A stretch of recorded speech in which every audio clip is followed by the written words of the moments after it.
السلام علیکم، میرا نام عبدالرحیم ہے۔ میں ایک سیریز بنا رہا ہوں احادیث کی مختلف کتابوں سے مختلف ٹاپکس پہ۔ تو امام خزیمہ کی جو مجموعہ ہے احادیث کا، اس سے نماز کے ٹاپک پہ کچھ احادیث ہیں۔ اعوذ باللہ من الشیطان الرجیم، بسم اللہ الرحمن الرحیم۔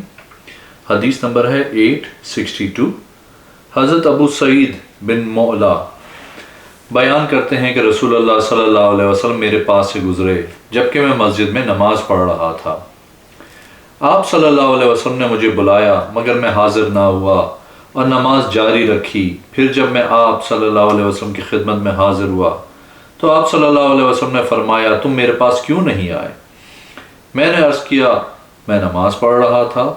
آپ صلی اللہ علیہ وسلم نے فرمایا، کیا اللہ تعالیٰ نے یہ ارشاد نہیں فرمایا، یا ایھا الذین آمنوا استجیبوا للہ ولرسولہ اذ دعاکم لما یحییکم؟ اے ایمان والو، تم اللہ اور رسول کے کہنے کو بجا لاؤ جبکہ وہ تم کو تمہاری زندگی بخش چیز کی طرف بلاتے ہیں۔ پھر فرمایا، کیا میں تمہیں مسجد سے نکلنے سے پہلے قرآن مجید کی افضل ترین صورت نہ سکھلا دوں؟ چنانچہ آپ صلی اللہ علیہ وسلم مسجد سے نکلنے لگے تو میں نے آپ صلی اللہ علیہ وسلم کو یاد کرایا۔ آپ صلی اللہ علیہ وسلم نے فرمایا، الحمد للہ رب العالمین، یعنی سورہ فاتحہ۔ یہ بار بار پڑھی جانے والی 7 آیاتیں ہیں اور یہی وہ قرآن عظیم ہے جو مجھے عطا کیا گیا۔ ایک اور حدیث ہے 863۔ حضرت ابو سعید بن معلا رضی اللہ تعالیٰ عنہ بیان کرتے ہیں کہ رسول اللہ صلی اللہ علیہ وسلم میرے پاس سے گزرے جبکہ میں نماز پڑھ رہا تھا تو آپ صلی اللہ علیہ وسلم نے مجھے بلایا۔ مذکور بلا روایت کی طرح روایت بیان کی مگر اس میں افضل ترین صورت کی بجائے عظیم ترین صورت کے الفاظ ہیں۔ ایک اور حدیث ہے 864۔ حضرت ابو ہریرہ رضی اللہ تعالیٰ عنہ بیان کرتے ہیں کہ رسول اللہ صلی اللہ علیہ وسلم نے نماز قائم کی تو ہم بھی آپ صلی اللہ علیہ وسلم کے ساتھ کھڑے ہو گئے تو ایک بدوی شخص نے نماز میں اس طرح دعا کی، اے اللہ مجھ پہ اور محمد صلی اللہ علیہ وسلم پہ رحم فرما اور ہمارے ساتھ کسی اور پر رحم نہ فرما۔ جب رسول اللہ صلی اللہ علیہ وسلم نے سلام پھیرا تو بدوی سے کہا، تم نے اللہ کی وسیع رحمت کو تنگ کر دیا۔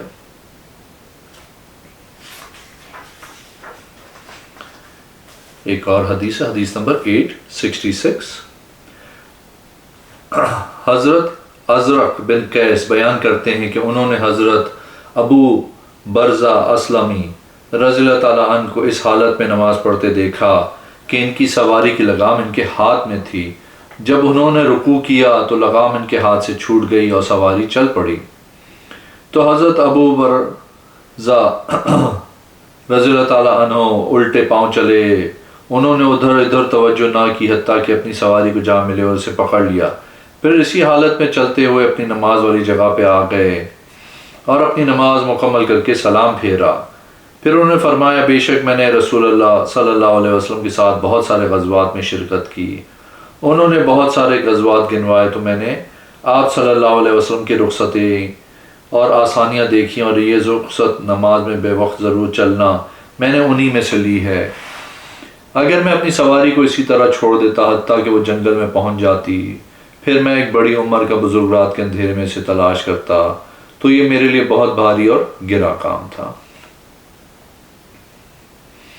ایک اور حدیث ہے 867۔ حضرت انس بن مالک انصاری رضی اللہ تعالیٰ عنہ بیان کرتے ہیں کہ اس دوران کے مسلمان سوموار والے دن فجر کی نماز ادا کر رہے تھے اور حضرت ابو بکر رضی اللہ تعالیٰ عنہ انہیں جماعت کرا رہے تھے تو اچانک رسول اللہ صلی اللہ علیہ وسلم ان کے سامنے آ گئے۔ آپ صلی اللہ علیہ وسلم نے حضرت عائشہ رضی اللہ تعالیٰ عنہ کے حجرے کا پردہ ہٹایا اور صحابہ کرام کو صفے بنائے نماز پڑھتے ہوئے دیکھا۔ یہ منظر دیکھ کے آپ صلی اللہ علیہ وسلم خوب مسکرائے۔ حضرت ابو بکر رضی اللہ تعالیٰ عنہ الٹے پاؤں چلے تاکہ صف میں مل جائیں۔ ان کا خیال تھا کہ رسول اللہ صلی اللہ علیہ وسلم نماز کے لیے باہر تشریف لانا چاہتے ہیں، لیکن رسول اللہ صلی اللہ علیہ وسلم نے انہیں اپنے دست مبارک سے اشارہ کیا کہ تم اپنی نماز مکمل کر لو۔ ایک اور حدیث ہے 868۔ حضرت ابو قتادہ رضی اللہ تعالیٰ عنہ بیان کرتے ہیں کہ میں نے نبی کریم صلی اللہ علیہ وسلم کو لوگوں کو نماز پڑھاتے دیکھا کہ آپ صلی اللہ علیہ وسلم کے کندھے پہ حضرت زینب کی بیٹی امامہ سوار ہوتی تھی۔ جب آپ صلی اللہ علیہ وسلم رکوع کرتے تو اسے نیچے بٹھا دیتے اور جب سجدوں سے سر اٹھاتے تو اسے دوبارہ کندھے پہ بٹھا لیتے۔ ایک اور حدیث ہے، حدیث نمبر 869۔ حضرت ابو ہریرہ رضی اللہ تعالیٰ عنہ سے روایت ہے کہ رسول اللہ صلی اللہ علیہ وسلم نے نماز میں 2 سیاہ چیزوں بچھو اور سانپ کو قتل کرنے کا حکم دیا ہے۔ جناب غندر کی حدیث میں ہے، مر کہتے ہیں میں نے ان سے 2 سیاہ چیزیں دریافت کیں تو انہوں نے فرمایا بچھو اور سانپ۔ ایک اور حدیث ہے 870۔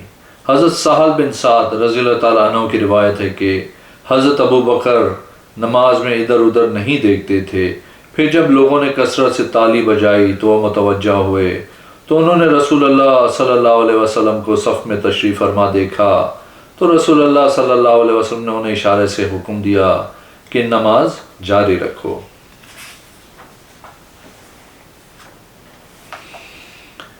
ایک اور حدیث ہے، حدیث نمبر 871۔ حضرت ابن عباس رضی اللہ تعالیٰ عنہ بیان کرتے ہیں کہ رسول اللہ صلی اللہ علیہ وسلم اپنی نماز میں دائیں بائیں التقاط کر لیا کرتے تھے، مگر آپ صلی اللہ علیہ وسلم گردن پیچھے کی طرف نہیں موڑتے تھے۔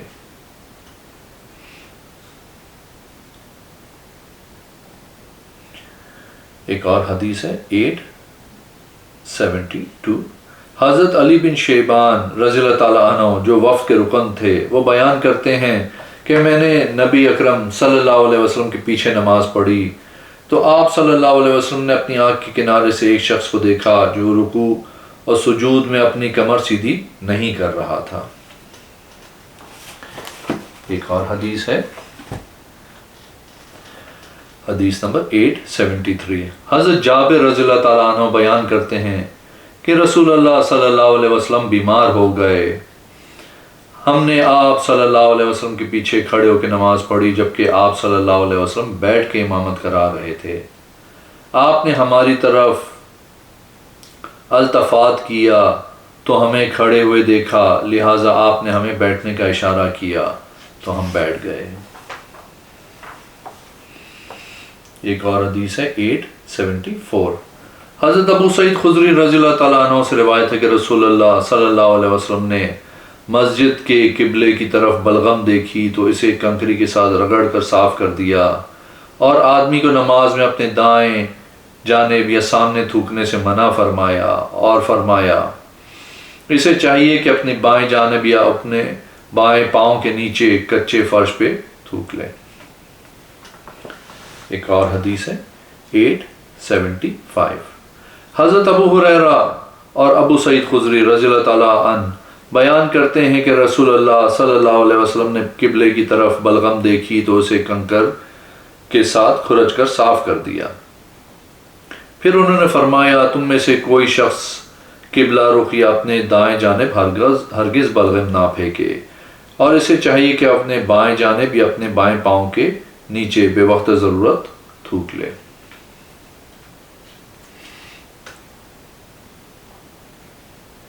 ایک اور حدیث ہے 876۔ حضرت طارق بن عبداللہ مہاربی رضی اللہ تعالیٰ عنہ بیان کرتے ہیں کہ رسول اللہ صلی اللہ علیہ وسلم نے فرمایا جب تم نماز میں ہو تو اپنی دائیں طرف مت تھوکو لیکن اپنے پیچھے یا بائیں جانب یا اپنے بائیں پاؤں کے نیچے تھوکو۔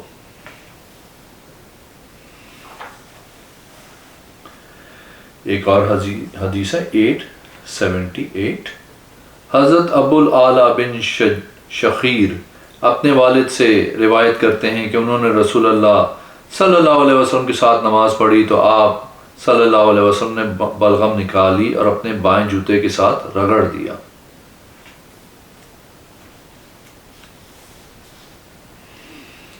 ایک اور حدیث ہے 879۔ جناب مطرف اپنے والد سے بیان کرتے ہیں کہ میں نے رسول اللہ صلی اللہ علیہ وسلم کو نماز پڑھتے دیکھا تو آپ صلی اللہ علیہ وسلم نے اپنے بائیں قدم کے نیچے تھوکا، پھر آپ نے اسے مل دیا۔ ایک اور حدیث ہے 880، حضرت ابو سعید خدری رضی اللہ تعالیٰ عنہ سے روایت ہے کہ رسول اللہ صلی اللہ علیہ وسلم کو کھجور کے خوشے اپنے ہاتھ میں رکھنا بہت پسند تھا۔ ایک دن آپ صلی اللہ علیہ وسلم مسجد میں داخل ہوئے اس حال میں کہ آپ کے دست مبارک میں خوشہ تھا۔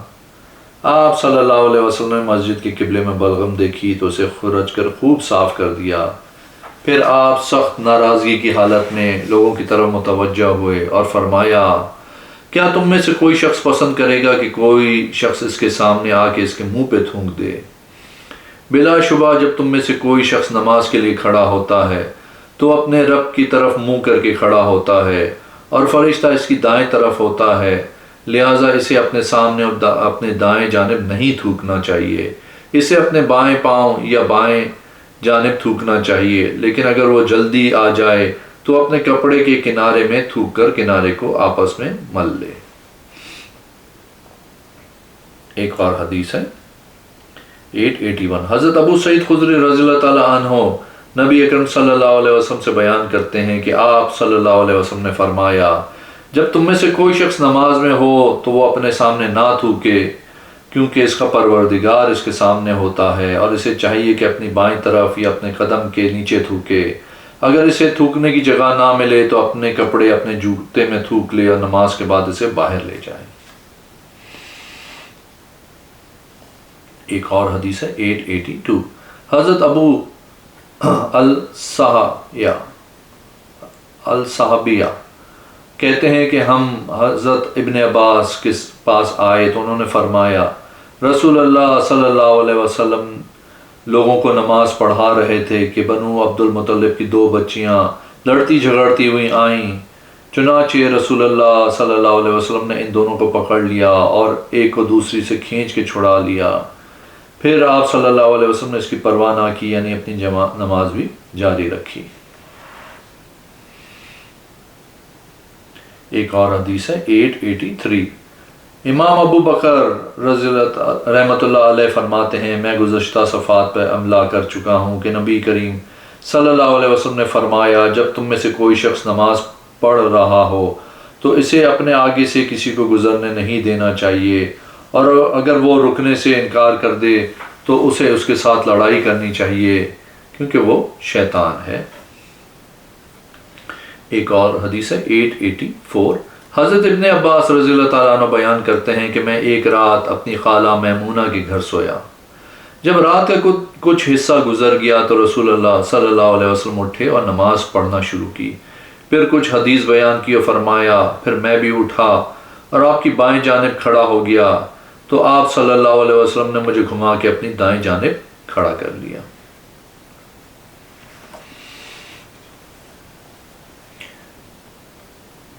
ایک اور حدیث ہے حدیث نمبر 885، حضرت انس رضی اللہ تعالیٰ عنہ بیان کرتے ہیں، نبی اکرم صلی اللہ علیہ وسلم نماز میں اشارہ کر لیا کرتے تھے۔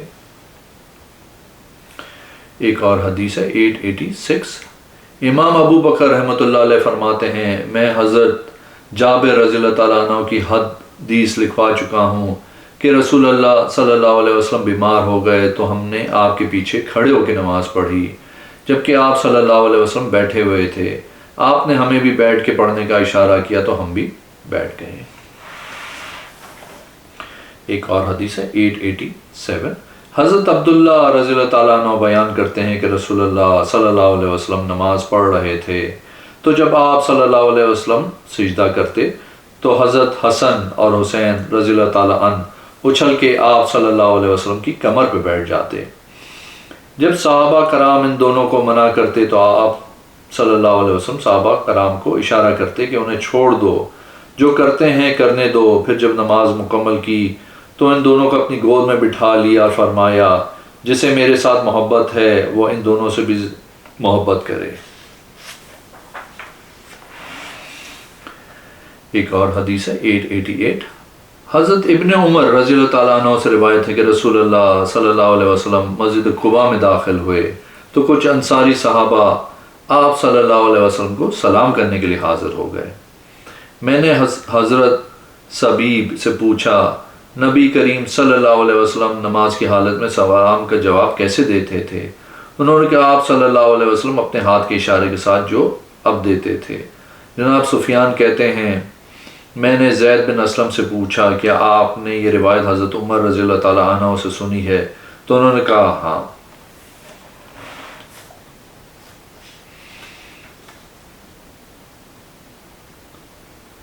ایک اور حدیث ہے 889، حضرت جابر رضی اللہ تعالیٰ عنہ بیان کرتے ہیں کہ رسول اللہ صلی اللہ علیہ وسلم مجھے بنو مستلق کے پاس کسی کام سے بھیجا، چنانچہ میں رسول اللہ صلی اللہ علیہ وسلم کے پاس واپس آیا تو آپ اپنے گدھے پہ سوار نماز پڑھ رہے تھے۔ میں آپ صلی اللہ علیہ وسلم سے کلام کرتا رہا تو آپ نے مجھے اپنے ہاتھ سے اشارہ کر دیا۔ ایک اور حدیث ہے، حضرت عقبہ بن عامر رضی اللہ تعالیٰ عنہ بیان کرتے ہیں کہ ایک دن ہم نے نبی اکرم صلی اللہ علیہ وسلم کے ساتھ نماز پڑھی تو آپ صلی اللہ علیہ وسلم نے بڑا لمبا قیام کیا، پھر میں نے آپ صلی اللہ علیہ وسلم کو دیکھا کہ آپ صلی اللہ علیہ وسلم نے کوئی چیز پکڑنے کے لیے اپنا دست مبارک بڑھایا، پھر جب آپ صلی اللہ علیہ وسلم نے سلام پھیرا تو فرمایا ہر وہ چیز جس کا تم سے وعدہ کیا گیا ہے وہ مجھے اس موقع پہ دکھائی گئی، حتیٰ کہ مجھے جہنم بھی دکھائی گئی اور اس میں ایک چنگاری میری طرف آئی، یہاں تک کہ وہ میری اس جگہ تک آ گئی تو میں ڈر گیا کہ کہیں یہ تمہیں اپنی لپیٹ میں نہ لے لے۔ اگر آپ نے میرے چینل کو ابھی تک سبسکرائب نہیں کیا تو پلیز کیجئے، اس ویڈیو کو لائک کیجئے۔ اگلی ویڈیو میں انشاءاللہ حاضر ہوں گا۔ اللہ حافظ۔